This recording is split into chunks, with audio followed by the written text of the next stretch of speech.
आजकल एक ट्रेंड चला हुआ है कि जो भी थोड़ी बहुत रामायण पढ़ते हैं या जो लोग भी रामायण पढ़ते हैं वो उठ के, भक्ति तो उन्होंने नहीं की होती है, बस रामायण पढ़ी होती है, तो उठ के आर्ग्यूमेंट्स करना शुरू कर देते हैं, अपने आप को ये दिखाना कि हम कितने प्रैक्टिकल हैं, हम कितने लॉजिकल हैं।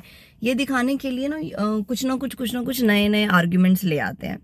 तो पहली बात तो रामायण को आप छोड़ दें, उसके ऊपर जो कैरेक्टर्स हैं उनके ऊपर उंगली ना उठाएं।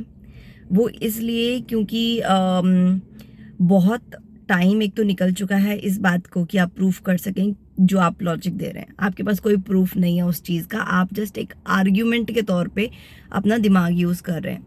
दूसरी बात, हनुमान जी, जैसे अभी र्यूमर फैलाया जा रहा है कि जो हनुमान जी थे वो वन में रहने वाले मनुष्य थे, इसलिए उनको वानर कहा।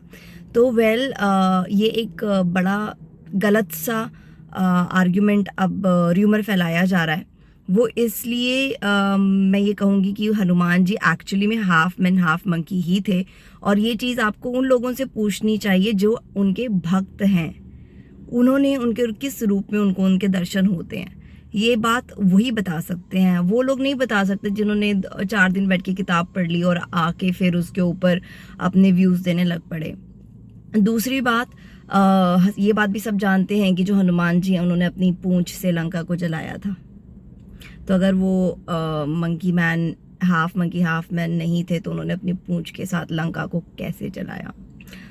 तीसरी बात, जो उनकी माता थी अंजनी, उनको श्राप मिला था कि क्या कहते, जब उनको किसी से प्यार होगा तो उनका जो चेहरा है वो मंकी के चेहरे जैसा हो जाएगा, जिसको लेके वो गई ब्रह्मा के पास और खूब रोए उनके सामने। तब ब्रह्मा जी ने उनको वरदान दिया कि जब वो किसी पुत्र को या पुत्री को किसको जन्म देंगी, बच्चे को, उसके साथ साथ जो उनका श्राप है वो ख़त्म हो जाएगा।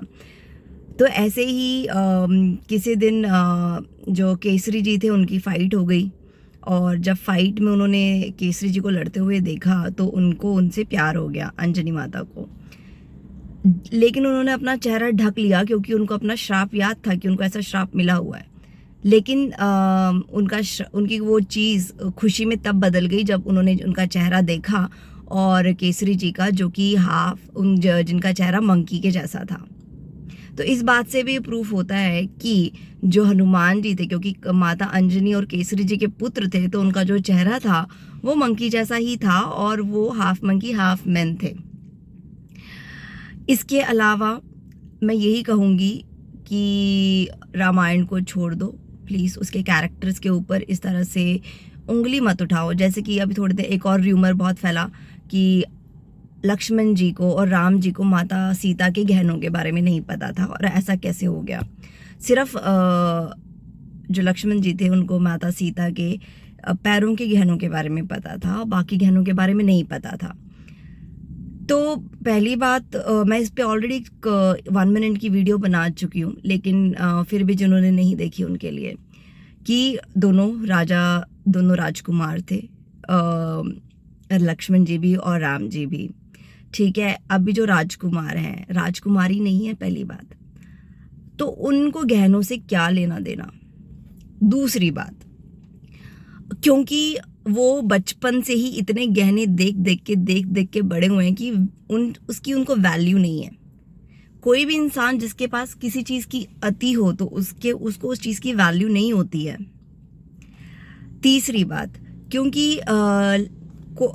ये बात कि जब हमने किसी चीज़ में हमारी इन्वॉल्वमेंट नहीं होती है, जैसे कि अगर मैंने कोई गहना नहीं खरीदा अपने आप जाकर, या फिर मेरी पसंद का मैंने ना खरीदा हो, और वो मेरे पास आया, मैंने किसी को दे दिया, या फिर मैंने बस किसी का देख लिया, तो वो मेरे को याद नहीं रहेगा थोड़े टाइम के बाद।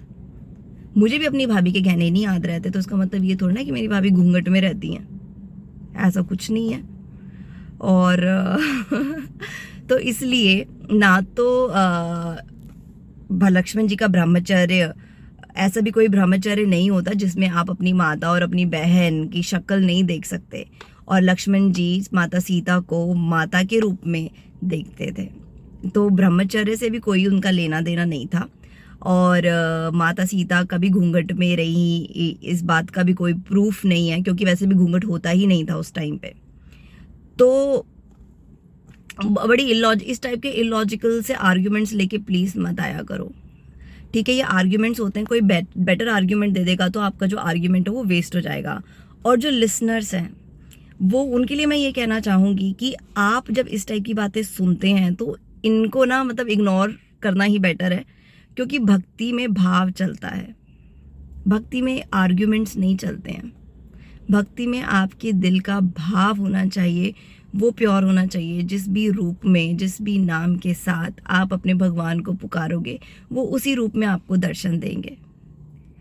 तो मैं इस बारे में यही कहूँगी कि जो हनुमान जी को अब तक जिस रूप में पूजा जा रहा है, हाफ मंकी हाफ मैन, और इस बात के भी काफ़ी प्रूफ हैं कि और जगह पे भी मंकी गॉड को पूजा जाता है, तो मुझे लगता है इस बात को यहीं पे ख़त्म कर देना चाहिए। इस टाइप के प्लीज़ आर्ग्यूमेंट्स ना दिए जाएं। बाकी मुझे इससे कोई लेना देना नहीं है, जिसको जो समझना है वो समझे, जिसको जिस चीज़ को पूजना है वो पूजे, डजेंट मैटर टू मी। लेकिन उन भक्तों के लिए जो कंफ्यूज होते हैं, आप प्लीज़ कंफ्यूज मत होइए इस टाइप के आर्ग्यूमेंट्स के साथ, क्योंकि भगवान भी चाहते हैं कि उनके पास वही लोग आएँ जो पूरी श्रद्धा और पूरी कॉन्फिडेंस के साथ उनके पास आते हैं। वो नहीं जो हाफ कंफ्यूज हो जाते हैं, किसी ने आके कुछ बोला और आप उसकी बात मान रहे हो और आपका जो विश्वास है वो डगमगा गया और आपको उस चीज़ के ऊपर डाउट हो गया। तो इस टाइप की चीज़ें नहीं करनी चाहिए। और भी बहुत सारे र्यूमर्स फैलते रहते हैं, लेकिन उनके जवाब आई थिंक कोई ना कोई दे देता है। इन र्यूमर्स का अभी तक कोई जवाब नहीं था, तो फिर मुझे लगा कि मेरे मन में आ रहा था कि ये क्या है, बहुत दिन से चल रहा था, तो मुझे लगा कि मैं एक थोड़ा सा उन भक्तों के लिए जो रामायण में बिलीव करते हैं, जो राम जी में, हनुमान जी में बिलीव करते हैं, उनके लिए ये छोटी सी वीडियो बना दूं, ताकि उनका जो विश्वास है वो डगमगाए ना, और उनको ये पता चले कि जो प्रभु होते हैं उनको अपने पास वही भक्त चाहिए जिनको जो एक्चुअली में उनसे प्रेम करते हैं, जो एक्चुअली में उनके ऊपर ट्रस्ट करते हैं, उनमें बिलीव करते हैं। तो अगर आपको हनुमान जी के बारे में जानना है तो उन लोगों से ना जाने जो सिर्फ 2 किताबें पढ़ के आ जाते हैं आपके पास। आप उन लोगों से पूछिए जो उनके भक्त हैं। धन्यवाद।